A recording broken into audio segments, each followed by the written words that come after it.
ГСП онлайн. Городские новости сейчас.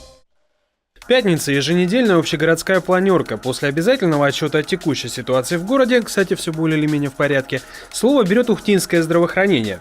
Светлана Шинкаренко обратила внимание руководителей на диспансеризацию. Уже 4 года она регулярно проводится, в том числе на территории муниципалитета. Однако организация относится к этому с разной степенью ответственности. И вот, к сожалению, только 2 территории, которые являются отстающими в этом направлении, это Печора и Вологда. На сегодняшний день, если вся республика из годового плана выполнила около 80% этой диспансеризации, а по текущему плану более 90%, то по городу Ухта мы даже не дотягиваем 50%.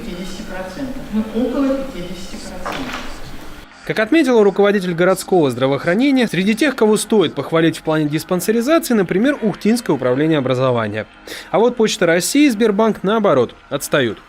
Светлана Шинкаренко добавила, что условия для прохождения диспансеризации созданы в обеих поликлиниках, и руководителям предприятий стоит внимательнее отнестись к необходимости осмотров своих сотрудников.